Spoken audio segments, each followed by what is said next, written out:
إن الحمد لله نحمده ونستعينه ونستغفره ونعوذ بالله من شرور أنفسنا ومن سيئات أعمالنا. من يهده الله فلا مضل له ومن يضلل فلا هادي له، وأشهد أن لا إله إلا الله وحده لا شريك له، وأشهد أن محمدا عبده ورسوله. يا أيها الذين آمنوا اتقوا الله حق تقاته ولا تموتن إلا وأنتم مسلمون. يا أيها الناس اتقوا ربكم الذي خلقكم من نفس واحدة وخلق منها زوجها وبث منهما رجالا كثيرا ونساء، واتقوا الله الذي تساءلون به والأرحام إن الله كان عليكم رقيبا. يا أيها الذين آمنوا اتقوا الله وقولوا قولا سديدا يصلح لكم أعمالكم ويغفر لكم ذنوبكم، ومن يطع الله ورسوله فقد فاز فوزا عظيما. أما بعد، فإن أصدق الكتاب كتاب الله، وخير الهدي هدي محمد صلى الله عليه وسلم، وشر الأمور محدثاتها، وكل محدثة بدعة، وكل بدعة ضلالة، وكل ضلالة في النار. Ve ba'd. Aziz Müslümanlar, en birinci özümü ve sizleri Allah'tan korkmağa çağırıram. Təqvalı olmağa çağırıram. Təqvalı olmaq cənnəti qazanmağa səbəbdir. Allah Azze ve Celle əməlləri yalnız təqva əhlindən qəbul edir. Aziz Müslümanlar, mümin daima cənnətə aparan yolları düşünməlidir. Cənnəti qazanma yollarını düşünməlidir. Və bu yollara səy etməlidir. Və bu yolları qazanmağa çalışmalıdır. Və bu yollardan en önemlisi de Peygamber sallallahu aleyhi ve sellemin sünnesine tabiçiliktir. Onun sünnesine uymaqdır. Bu Muhammeden Resulullah şehadetini yerine getirmektir. Ve bir Müslüman, bir insanın Müslüman olması için deyirik ki kelime-i şehadet getirmesi lazımdır. Kelime-i şehadet nedir? La ilahe illallah Muhammeden Resulullah şehadetidir. La ilahe illallah hakkında biz hutbemizde danışmışıq ki bu kelime Allah Azze ve Celle'ni ibadette tekleştirmektir. İbadeti tek Allah Azze ve Celle'ye etmektir. Muhammeden Resulullah şehadeti ise Peygamber sallallahu aleyhi ve sellemi tabiçilikte tekleştirmektir. Tek tabi olacağın, qeyd şərtsiz tabi olacağın şəxs Muhammed sallallahu aleyhi ve sellem'dir. Allah Azze ve Celle onu beşeriyete rahmet olarak gönderdi. وَمَا أَرْسَلْنَاكَ إِلَّا رَحْمَةً لِلْعَالَمِينَ. Allah Azze ve Celle buyurur ki biz seni alemlere rahmet olarak gönderdik. Allah Resulü sallallahu aleyhi ve sellem her bir şeyi bize beyan edipti. Allah Resulü sallallahu aleyhi ve sellem elə bir mesele yoktu ki o hakta bize haber vermesin. Peygamber sallallahu aleyhi ve sellem hadisinde buyurur ki sizi elə bir yol üzerinde bırakıram ki onun gecesi gündüz kadar aydındır. Ondan yalnız kalbinde xəstəlik olanlar aza bilər. Allah Resulü sallallahu aleyhi ve sellem bize söylediği her kelime Allah Azze ve Celle'nin vəhiyidir. O özündən heç nə artırmadı. Allah Azze ve Celle onun hakkında buyurur ki وَمَا يَنْتِقُ عَنِ الْهَوَى اِنْ هُوَ اِلَّا وَحْيُ يُوحَى. O danıştığını havadan danışmaz. Danıştığı açıkça bir vəhidir. Allah Resulü sallallahu aleyhi ve sellem eğer Allah Azze ve Celle'nin adına bir yalan danışsaydı Allah Azze ve Celle ondan intikam alardı. وَلَوْ تَقَوَّلَ عَلَيْنَا بَعْضَ الْأَقَاوِلِ لَأَخَذْنَا مِنْهُ بِالْيَمِينِ ثُمَّ لَقَطَعْنَا مِنْهُ الْوَتِينَ. Allah Azze ve Celle buyurur ki eğer o bizim adımıza yalan danışsaydı ondan şiddetli şekilde intikam alardı ve onun şah damarını sındırardı. Allah Resulü sallallahu aleyhi ve sellem yalnız hakkı vahiy çattırdı. O yüzden bir hadisinde Resulullah sallallahu aleyhi ve sellem and içine buyuruyor ki Allah'a and olsun ki bu ağızdan yalnız vahiy çıktı. Bu ağızdan yalnız hak çıktı. Yani Allah Resulü sallallahu aleyhi ve sellem özündən hiçbir şeriat getirmirdi. O yalnız Allah Azze ve Celle'nin emirlerini tebliğ eden idi. Ya eyyuhel Resulü belliğ ma unzile ileyke min Rabbik. Ey Resul, sana Rabbinden nazil olan insanlara tebliğ et. Allah Resulü sallallahu aleyhi ve sellemin görevi buydu. Ve Allah Resulü sallallahu aleyhi ve sellem bunun için gönderildi. İnsanları korkutmak için. Ya eyyuhel muddessir kum feenzir. Ey bürünüp yatan, kalk insanları korkut. Allah Azze ve Celle insanları korkutmayı ona emretti. Ve enzir aşiretekel akrabin. Yakın kohumlarını korkut. Sonra ise bütün insanları davet etti. Allah Azze ve Celle ona emretti. Ve Allah Resulü sallallahu aleyhi ve sellem bu davet yolunda çok eziyetlere sabretti. Görmediği meşakkatler kalmadı. Qövmü tarafından deli değildi, sehirbaz değildi, falçı değildi. Qövmü tarafından uzaklaştırıldı. Qövmü hatta onu boykot etti. 3 il müddetine Peygamber sallallahu aleyhi ve sellem sahabeleriyle bir vadidə iki dərə arasında qaldılar. Ac susuz qaldılar. Sahabələr deyir o dövrdə hətta ölmüş heyvanların dərisini suya salıb, ısladıb onu yeyərdik. Ağac yeyərdik, yarpaq yeyərdik. 3 il müddətinə Peyğəmbər sallallahu əleyhi və səlləm sahabələri o məşəqqəti gördülər. Amma onlardan kimsə dinindən dönmədi. Hətta onlardan bəzilərini kafirlər, Məkkə müşrikləri öldürdülər. Onları, necə ki Sümeyyanı və onun ərini onlar şəhid etdilər. Amma onlar yenə dinlərindən dönmədilər. Bilal radiyallahu anhu qızmar günəşin altında daşlar üzərində sürünürdü. Onu sürüyürdülər. Məkkənin küçələrində, qızmar küçələrində yenə Peyğəmbər deyirdi, Bilal radiyallahu anh deyirdi, Əhədun əhəd, o Allah təkdir, təkdir. Baxın, subhanallah, onlar dinlərində necə sabit idi. Çünki Rasulullah sallallahu aleyhi və səlləmin məktəbindən, onun mədrəsəsindən çıxmışdılar. Peyğəmbər sallallahu aleyhi və səlləmin tərbiyəsini almış insanlar idi. Və Allah Rasulü sallallahu aleyhi və səlləm bu qədər məşəqqətə səbr etdi. Hətta Məkkə müşrikləri onu döndərmək üçün, yolundan döndərmək üçün ona aldadıcı təkliflərlə də gəldilər. Dedilər ki, səni Məkkənin böyüyü edək, səni ən gözəl qadınlarla evləndirək, aramızda sənin üçün var dövlət toplayaq. Amma bu yolundan əl çək. Rasulullah sallallahu aleyhi ve sellem buyurur ki, bir əlimə günəşi, digər əlimə ayı qoysanız belə, mən risalətimdən dönmərəm. Allah Resulü sallallahu aleyhi ve sellem hər bir əziyyətə səbr edərək Allahın dinini yaydı. Və sonda onu öldürməyə qərar aldılar. Öldürmək üçün Məkkə müşrikləri bir araya toplandılar və hər evdən, hər ailədən bir nəfəri təyin etdilər ki, Haşimilər qisas almaq üçün, qan qisasını almaq üçün adam tapa bilməsinlər. Bunun üçün gələk bütün Məkkə əhliyə savaşmalı olsunlar. Və Allah azə və cəllə bunu öz Rasuluna xəbər verdi. Və Rasulullah sallallahu aleyhi və səlləm bu şəkildə Məkkədən Mədiniyə hicrət etdi. Məkkəni tərk etməzdən öncə üzünü Məkkəyə tutub deyir ki, Allaha and olsun ki, sən mənə yer üzündə ən sevimli yersən. Qövmüm məni çıxartmasaydı, mən səni tərk etməzdim. Peyğəmbər sallallahu aleyhi və səlləm Məkkəni çox sevirdi. Və Allah Rasulü sallallahu aleyhi və səlləm Mədiniyə gəldi. Mədinədə də onu rahat buraxmadılar. Onu rahat buraxmadılar. Ardınca onunla savaşmaq üçün gəldilər. Və Allah azə və cəllə sonda zəfəri yenə də onun dinini yayan Allah Resulü sallallahu aleyhi və səlləmə nəsib etdi. Və hicrətin 8-ci ilində Peyğəmbər sallallahu aleyhi və səlləm 10 minlik İslam ordusu ilə Məkkə şəhərini fəth edir. Və bütün Məkkənin böyüklərini, o müşrikləri, illərlə ona əziyyət verən, onunla savaşan insanları Kəbənin yanına yığır. Hər kəsin ora toplaşmasını əmr edir. Kəbəyə girir, 2 rükət namaz qılır Kəbənin içində, sonra çıxır, Kəbənin qapısından çıxır. Deyir, məndən nə gözləyirsiniz? Sizə nə etməyimi gözləyirsiniz? Onlar deyir ki, sən kərim olan birsən və kərim olanın övladısan. Hansı ki, dünənə qədər sehirbaz, falçı, yalancı, dəccal, hər adlı deyirdilər, hər böhtanı atırdılar. Və Peyğəmbər sallallahu aleyhi ve sellem deyir ki, "Ezhebu və entum tulaqa." Gedin, hamınız azadsınız. Hamısını Peyğəmbər sallallahu aleyhi ve sellem azad etdi, əff etdi, kimdənsə intiqam almadı. Və bu da onların nəfslərində, qəlblərində böyük iz buraxdı və onların İslam'a daxil olmasına səbəb oldu. Ayşə anamız radiyallahu anh buyurur ki, Allah Resulü sallallahu aleyhi ve sellem heç bir zaman öz nəfsi üçün intiqam almadı. Heç zaman öz nəfsi üçün intiqam almazdı. Lakin Allahın hədləri aşıldığı zaman, o zaman Resulullah sallallahu aleyhi ve sellem qəzəblənərdi. Və Allah Resulü sallallahu aleyhi ve sellem qəlbləri o rəhməti ilə, yumuşaqlığı ilə fəth etdi. O yüzden Allah azze ve celle buyurur ki, وَلَوْ كُنْتَ فَضًّا غَلِيظَ الْقَلْبِ لَنْفَضُّ مِنْ حَوْلِكَ. Əgər sən sərt, daş ürəkli birisi olsaydın, o insanlar sənin ətrafından dağılardı.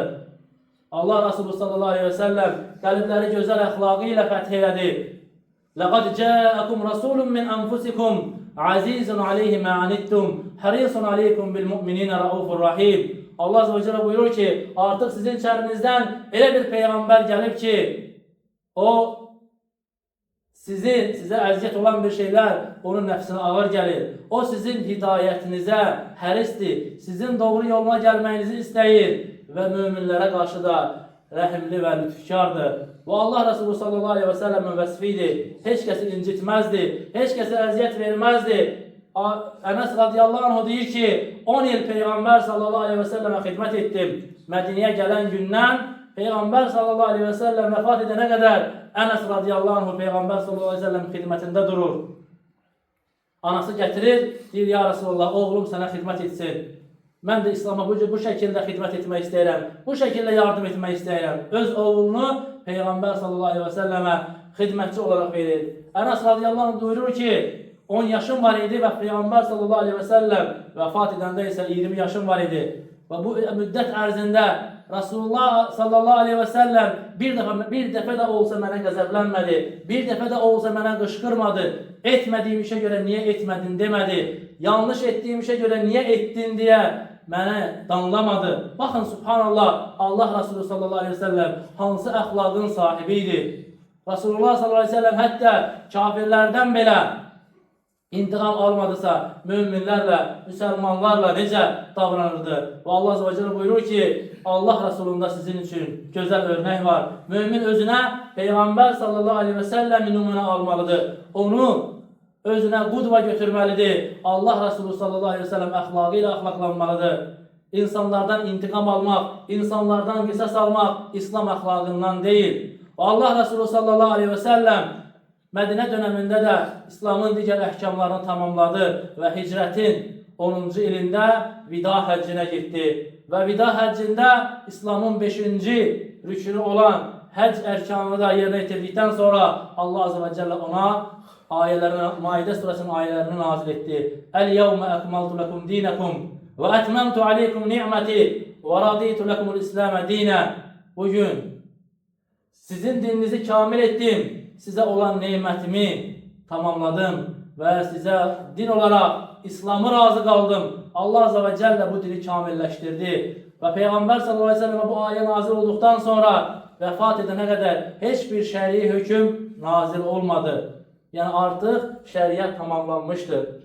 Və Peyğəmbər sallallahu aleyhi ve sellem sonra Mədiniyə döndü və Mədinədə də Hicrətin 11-ci ilində Rəbiül Əvvəl ayının 12-ci günündə Peyğəmbər sallallahu aleyhi və səlləm Mədinədə vəfat elədi. Və onun sahabələri onun vəfatından sonra onun qoyub getdiyi dini haqqı ilə insanlara çatdırdı. Əziz müsəlmanlar, Muhammedən Rasulullah şəhadəti bizdən bəzi əməllər tələb edir. Muhammedən Rasulullah şəhadətinin tələb etdiyi məsələlərdən birincisi Peyğəmbərimiz sallallahu aleyhi və səlləmi tanımaqdır. Onu bilməkdir, sənin Rasulun kimdir? Onun həyatını öyrənməkdir. Muhammed Rasulullah şəhadətinin səndən tələb etdiyi məsələlərdən biri onun gətirdiyi əmrlərə qeyd şərtsiz uymaqdır. Onun əmrlərinə qarşı çıxmamaqdır. Onun əmrlərinə tabi olmaqdır. وَمَا أَتَاكُمُ الرَّسُولُ فَخُذُوهُ Peyğəmbər sizə nəyi əmr edirsə onu götürün. يا أيها الذين آمنوا أطيعوا الله وأطيعوا الرسول ولا تبطلوا أعمالكم. Ey iman gətirənlər, Allah'a itaat edin, Resuluna itaat edin və əməllərinizi puça çıxarmayın. Yəni ona itaat etməmək insanın əməllərini puça çıxarır. Allah Resulü Muhammed Rasulullah şəhadətinin tələb etdiyi məsələlərdən biri də Rasulullah sallallahu aleyhi ve sellem bizə bir şey qadağan edibsə, o qadağadan uzaq durmalıyıq, o əməldən uzaq durmamız lazımdır. Çünki Allah Resulü sallallahu aleyhi ve sellem heç zaman ümmətinə faydalı bir şeyi qadağan etməz. Əgər bir şeyi qadağan edibsə, o məsələdə artıq müsəlmanlar üçün zərər var. Onların dünya və axirətləri üçün zərər vardır. وَمَا أَتَكُمُ الرَّسُولُ فَخُذُوهُ وَمَا نَهَاكُمْ عَنْهُ فَانْتَهُوا Allah Resulü nəyi əmr edirsə onu yerinə yetirin. Nədən çəkindirirsə ondan uzaq durun. فَلْيَحْذَرِ الَّذِينَ يُخَالِفُونَ عَنْ أَمْرِهِ أَنْ تُصِيبَهُمْ فِتْنَةٌ أَوْ يُصِيبَهُمْ عَذَابٌ أَلِيمٌ Allah Resulü'nün əmrinə müxalif olanlar başlarına gələcək fitnədən yaxud da şiddətli əzabdan qorxsun. Allah Azze ve Celle bu şəkildə insanları təhdid edir ki, onun əmrlərinə müxalif olmayın. Tək, qeyd şərsiz itaət edəcəyin şəxs Muhammed sallallahu aleyhi ve sellem'dir. O yüzden Əhl-i Sünnətin imamlarından İmam Malik rahimehullah buyurur ki, kullun yuqadu qavluhu fe yurad illa sahibi hazal qabr. Peyğəmbər sallallahu aleyhi ve sellem'in qəbrinə işarət edərək buyurur ki, hər kəsin sözü qəbul oluna da bilər, rədd oluna da bilər. Yəni heç kəs məsum deyil, tek o qəbrin sahibindən başqa, yəni Peyğəmbər sallallahu aleyhi və səlləmdən başqa, yəni onun sözü yalnız qəbul edilməlidir. Onun sözü heç bir halda rədd edilə bilməz, rədd oluna bilməz. Peyğəmbər sallallahu aleyhi və səlləm dedisə, onu yerinə yetirmək lazımdır. Bir şeydən çəkindirdisə, uzaq durmaq lazımdır. Allah Resulü sallallahu aleyhi və səlləm şəhadətin, Muhammed Resulullah şəhadətinin tələb etdiyi məsələlərdən biri də qardaşlar, onun verdiyi bütün xəbərləri təsdiq etməkdir. O nəyəsə bizə xəbər veribsə, ona qəbul etməkdir. Ağlımızla yazmamaqdır. Yəni bu belə ola bilməz deyərək ağlımızla rədd edə bilmərik. Allah Resulü sallallahu aleyhi ve sellem çünki danışdığı vəhiy idi. Və Muhammed Resulullah şəhadətini bizdən tələb etdiyi məsələlərdən biri də Allah Azze ve Celle yalnız Resulullah sallallahu aleyhi ve sellemin əmr etdiyi kimi ibadət etməkdir. Yəni onun dinində bidət törətməməkdir. Onun gətirdiyi dində bidətlərə yer yoxdur. Çünki az öncə dediyimiz kimi onun gətirdiyi din kamil dindir. Resulullah sallallahu aleyhi ve sellem bize bir hadisinde buyurur ki: "Men amile amelen leysa aleyhi emruna fehuve rad." Kim bizim etmediğimiz bir işi ederse o emel ondan rədd olunar, qəbul olunmaz. Əslində bidət törədən Allah Azze ve Celle özünü ortak koşmuş sayılır. Allah Teala Kur'an-ı Kerim'de buyuruyor ki: "Em lehum şurakâ ve şera'u lehum mined-dîn mâ lem ye'zen bihillah." Yoksa Allah'ın dininden izin vermediği şeyleri onlara izin veren şerikleri mi vardır? Allah Azze ve Celle Allah'ın dininden izin vermeyen şeyleri insanlara izin verenlerini adlandırır, özüne şerik adlandırır. Ona koşulan şerikler adlandırır. Ona göre insan dinde bidət etmekten korkmalıdır. Ve İmam Malik Rahimullah buyurur ki, kim İslamda bir bidət ederse, onu bid'a həsənə, yaxşı bidət zənn ederse, artık Muhammed sallallahu aleyhi ve sellemin risalete xəyanət ettiğini iddia etmiştir. Çünkü Allah buyurur ki, bu din kamildir. Deməli, din kamildir. Kim çatdırmadı dini? Peygamber sallallahu aleyhi ve sellem çatdırmadı. Haşa, bu da Resulullah sallallahu aleyhi ve selleme ittiham, ağır ittiham olur. Ona göre bu insanların ümmetin islahı yalnız Kur'an ve sünnet üzerinde olacak. Bidətlərlə ümmət islah olmaz. Necə ki İmam Malik Rahimullah buyurur ki, bu ümmetin ahırı evveli neyle islah olduysa, ahırı da deyil onunla islah olacak. Ve Muhammed Resulullah şəhadətinin bizden tələb ettiği məsələlərdən biri de Resulullah sallallahu aleyhi ve sellemin adını her eşittikdə ona salavat getirmektir. Peygamber sallallahu aleyhi ve sellemin adına çəkdikdə salavat getirənə Allah Azze ve Celle 10 qatını verər. Getirməyənlər isə Resulullah sallallahu aleyhi ve sellem onu əsl xəsis adlandırır. Başka hədisdə onlara bəddua edir ki, burnu yerə sürtülsün. Deyirlər kimin ya Resulullah? Deyir adım çəkildikdə mənə salavat getirməyənim. Bakın Peygamber sallallahu aleyhi ve sellemin yani senin üzerinde hakkıdır ki hem namazında hem namazdan kenarda her adını çektikte Resulullah sallallahu aleyhi ve selleme salavat getiresen. Muhammed Resulullah şehadetinin talep ettiği meselelerden biri de onun ehli beytini sevmek. Peygamber sallallahu aleyhi ve sellem ehli beytini sevmek. Çünkü Resulullah sallallahu aleyhi ve sellem özünden sonra bizlere onları emanet edip. Deyir size Allah'ın kitabına emanet edirəm, ona əməl edin ve ehli beytimi emanet edirəm, onlarla güzel davranın. Ve Peygamber sallallahu aleyhi ve selleme sevmekten, həmçinin Muhammed Resulullah şehadetinin talep ettiği meselelerden biri de onun sahabelerini sevmek, sahabelerine dil uzatmamak. Resulullah sallallahu aleyhi ve sellem buyurur ki sizden biriniz Uhud dağı büyüklükte kızıldan sadaka verseniz bile onların verdiği bir ovuca hatta yarısına bile çatmaz. Onların dinde olan məqamına göre. Ona göre müminin üzerine vaciptir ki Peygamber sallallahu aleyhi ve sellemin getirdiği dini hakkıyla yaşasın, ona hakkıyla əməl etsin. Aqul hadal qawl ve estağfirullah li ve lekum min kulli zam festağfiruh innehu huvel gafurur rahim.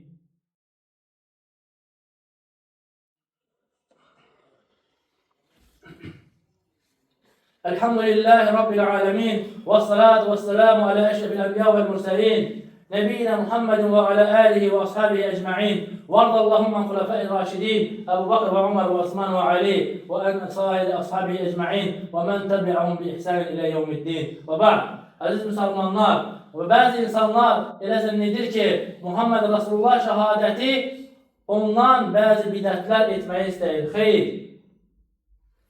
Muhammed Resulullah şəhadəti səndən istəmir ki ona ad günü keçirəsən. Peygamber sallallahu aleyhi ve selleme mevlud geçirmek şehadetin talep ettiği bir mesele değil. Eksine mevlud keçirmək Peyğəmbər sallallahu aleyhi ve sellemin şəhadətini pozan bir məsələdir. Çünki sənə vacib olan Rasulullah sallallahu aleyhi ve sellemə hər kəsdən çox sevib, onun sözünü hər kəsdən önə çəkməkdir. Rasulullah sallallahu aleyhi ve sellem sənə bir şeyi əmr etməyibsə, onu etməməkdir. Ömer radiyallahu anhu, sahabelerden biri deyir ki, Ömer radiyallahu anh ile beraber Kabe'de tavaf edirdim. Qaradaşı çatdıq, Qaradaşdan bir öpdük. Sonra Qaradaşdan sonraki güncü mən öpmək istəyəndə Ömer mənim əlimə vurdu. Dedi ki, Rasulullah sallallahu aleyhi ve sellemlə Kabe'ni tavaf etmisənmi? Dedim ki, xeyr. Dedim ki, bəli etmişəm. Dedi ki, Peygamber sallallahu aleyhi ve sellem'in bu güncü öptüğünü gördün mü? Dedim ki hayır, görmedim. Dedi ki o zaman yoluna devam et. Allah Resulü'nde senin için güzel örnek var. Ve özüne gelir Qaradaşın karşısına deyir ki ey Hacer-ül Əsvəd, sen ne zarar veren ne de bir fayda veren bir daşsan. Allah Resulü sallallahu aleyhi ve sellemin seni öptüğünü görmeseydim seni öpmezdim. Bakın o kadar dikkatliydiler. Bidat etmekten korkurdular. Mevlid keçirmek Resulullah sallallahu aleyhi ve sellemin yolu değil. Xüsusən də bunu Rabi'l Avval ayının 12-ci günündə keçmək böyük bir müsibətdir. Bilirsinizmi niyə? Çünki həmin gündə Peyğəmbər sallallahu aleyhi ve sellemin doğulduğu haqqda heç bir dəlil yoxdur. Səhih dəlil yoxdur. Lakin bütün alimlərin ittifaqı ilə Peyğəmbər sallallahu aleyhi ve sellem həmin günü vəfat edib. Sən hansı günü bayram edirsən? Peyğəmbər sallallahu aleyhi ve sellemin vəfat etdiyi günü bayram edirsən. Peyğəmbər sallallahu aleyhi ve sellemin öldüyü gün sevinirsən. Bakın, müsibət hardadır? İnsanları cahillik, cehalet hansı bir məsələyə aparıb çıxarır? Rasulullah sallallahu aleyhi ve sellemin Peyğəmbərinin öldüyü günü bayram edirlər. Həmin günü sevinirlər. Və Muhammed Rasulullah şəhadəti səndən istəmir ki, özündən zikirlər çıxardasan, onun insanlara öyrətmədiyi zikirləri edəsən. Muhammed Rasulullah şəhadəti bu şeyləri səndən istəmir. Muhammed Rasulullah şəhadəti sənə yüzillərlə yas saxlamaq istəmir. Özünü döyməyi istəmir. Dinimizdə belə bir şey yoxdur. Rasulullah sallallahu aleyhi ve sellem bizlərdən bu şeyləri istəməyibdir. Ona görə də çalışıb dinimizi gözəl şəkildə öyrənməmiz lazımdır. Rasulullah sallallahu aleyhi ve sellemin yolunu öyrənməmiz lazımdır. Bizə hansı yolu qoyub ona uymamız lazımdır. Ona haqqıyla tabi olmamız lazımdır. Allah azze ve celle'den istəyirəm ki, Allah azze ve celle bizləri Peyğəmbər sallallahu aleyhi ve sellemin yoluna haqqıyla tabi olan qullarına eləsin. Allah azze ve celle bizləri Peyğəmbər sallallahu aleyhi ve sellemin sünnəsini uyanlardan, onu yayanlardan eləsin. Allah azze ve celle bizləri Peyğəmbər sallallahu aleyhi ve sellemin şəfayətini nəsib eləsin. Çünki Rasulullah sallallahu aleyhi ve sellemin şəfayətini kazanmağın yollarından biri Rasulullah sallallahu aleyhi ve sellemin sünnətinə uymaqdır. Peyğəmbər sallallahu aleyhi ve sellemin hovuzunun başında su içməkdən, onun əlindən su içməyə aparan səbəblərdən biri onun sünnətinə tabi olmaqdır. Necə ki Rasulullah sallallahu aleyhi ve sellem hədisdə buyurur ki, qiyamət günü ümmətindən bəzi insanlar gələcək, hovuzuma tərəf mələklər onun qarşısında keçəcəklər. Deyəcəm ki, mələklərə onlar mənim ümmətimdir. Mələklər deyəcək ki, sən bilmirsən səndən sonra bunlar hansı bidətləri etdi. O zaman deyəcəm ki, uzaq dursunlar. Yani Rasulullah sallallahu aleyhi ve sellemin dinində bidət törətmək nəyə səbəbdir? O hovuzdan məhrum olmağa səbəbdir. Ona görə insan çalışmalıdır.